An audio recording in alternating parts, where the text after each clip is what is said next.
there's an expectation that as they build all the data centers and the manufacturing facilities and everything else, that there's going to be a big need for heavy equipment. Caterpillar is really good at that. Their ticker symbol is CAT. This is a stock, in my opinion, that's not so great for generating short-term income, but it's excellent as a long-term investment. If you believe in the rebuilding of America, then Caterpillar is going to be right in the middle of all of that. The CEO of Ford actually mentioned something I thought was pretty profound. He was talking about the fact that my mama, rest her soul, she went to heaven on Christmas Eve. She's hanging out with Jesus right now. But she used to say all the time, and I don't know how many of y'all felt this way, but it really sucked that America stopped teaching kids trades in school. Did anybody else find that annoying? It was really annoying to me that we started getting to the point where we literally were just, throwing everybody toward college. And college may not be for everybody. I mean, everybody could do it, I believe, if they put their mind to it, but everybody isn't going to love it the way I loved it. And so you had just a wasteland of trillions of dollars in youth talent that could have been used to create businesses in carpentry and HVAC and plumbing and everything else.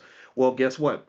Now, especially with the advent of AI, the Ford CEO, he said, the problem in America is we don't have enough young people that know how to do these jobs. They don't know how to work with their hands. They don't know how to build stuff and all that, right? So this is what's going to be needed, especially when AI comes and AI, all the people who work with their brain, AI can replicate a lot of that. Computer programmers, oh, AI's got that covered.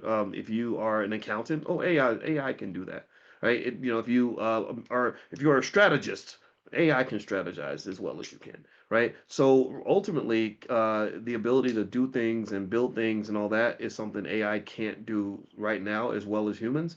Although the robots are coming, that the robotics industry is expected to be bigger than the automobile industry. Did y'all hear me? Robotics is expected to be bigger than the automobile industry. And that's why I have an investment stake in Tesla. I don't care nothing about nobody's politics. I got my money in Tesla because they are one of the leading companies in this area. Also, Bots, BOTZ. Bots is an ETF that's in robotics. That's a long-term investment for me. So the robots, when the robots are here, it's gonna just be a different world, right? You're just gonna have all these freaking robots that are smarter than people, that are stronger than people, that have more flexibility and endurance than humans do. And it's like, man, what do we do? This is going to be crazy. I told my wife today, my wife wants to get a cat because our youngest is still, we got one more kid in the house and she's trying to figure out what to do with the empty nest. And she's like, I want to get a cat. And I'm like, well, just give it like 3 years. Let's just get an AI cat. Right? Like, it'll probably be, and the difference is it'll have an IQ of like 400 or something, but it'll probably know how to meow and be cute and cuddly, right? It'll be smart enough to make us feel good and manage our emotions. So let's just get an AI cat. Then we can turn it off when we want to go on a vacation. You get a person or a real animal, it's just you gotta they be crapping all over the place. Anyway, okay, let me get back to it. So forget the AI cat. This is a conversation we literally had. Another one is JP Morgan Chase. JP Morgan. I just made a substantial investment in JP Morgan. Basically, if GDP growth is accelerating and the Fed starts cutting, then JP Morgan just knows how to get right in the middle of that. And they know how to jump in that sweet spot and get that bread. And so I don't bet against two white boys I don't bet against are Tom Brady and Jamie Dimon. Jamie Dimon is the CEO of JP Morgan. They've run the economy. They know how to position themselves. They know how to make that money.